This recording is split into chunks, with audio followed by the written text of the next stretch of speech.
I am Geetha, Additional Secretary of Nirman Mazdoor Panchayat Sangam. And as far as the migrant labourers in Chennai is concerned, there should be more than 3 lakhs of migrant construction workers in and around Chennai. So that is a very big chunk of workers, and they are employed in both government sector as well as the private sector. Though in our interim order in the Supreme Court petition that we had filed in 2006, the interim order states that all the government constructions, the workers should be registered workers. Still, till now, they are not registered with the welfare board. So that is one serious problem which the migrant workers have. Apart from many others, like they are not paid equal wage, or they are not paid, many places they are not even paid minimum wages, and they don't have proper amenities on site, and safety measures. No proper safety measures. Children do not have either childcare or education facilities.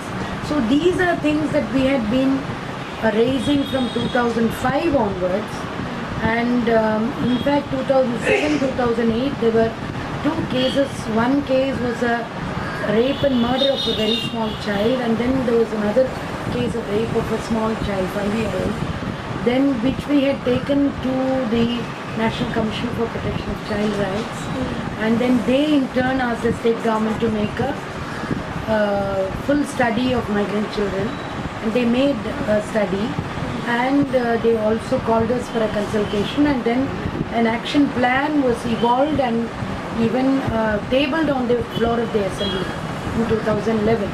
But that action plan is yet to be implemented. That is the sorry state of affairs. And then there was this whole Maulivakam, building collapse, and in which 61 workers had died and 27 injured.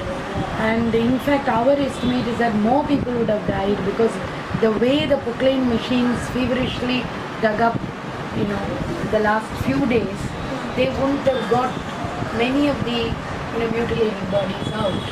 So it would have been a very difficult, a horrible sight in the first place. And then we saw in the mortuary there were so many bodies which were unidentified, and there were so many people who were crying that they couldn't see their Family members. So this is the kind of mismatch that is going on. And finally, then we had an agitation both in Chennai and throughout the state, and then later the government brought a few GOs for mobile medical vans, for assistance towards shelters, and for SSA and for the ICDS, which is the children migrant construction workers. But very, very slow. In fact, we have given them list of sites in which ICDs should be started, and also list of sites for mobile medical vans to go. And I think a few medical vans are in operation, but they have not covered many of the sites. In fact, none of the sites that we have given as list.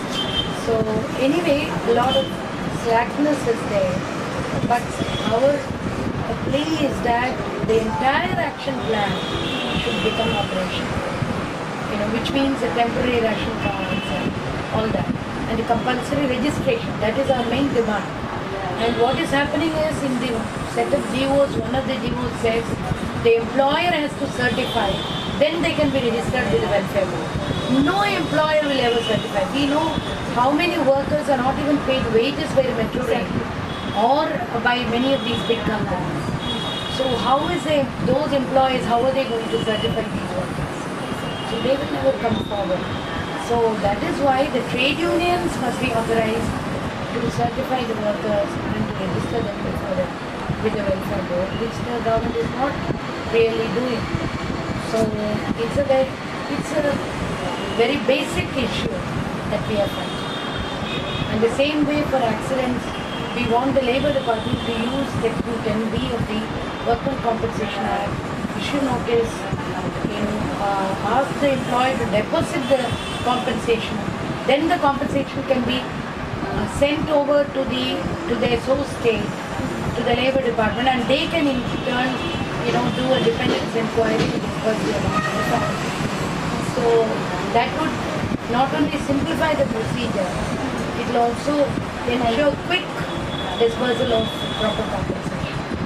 But that isn't happening.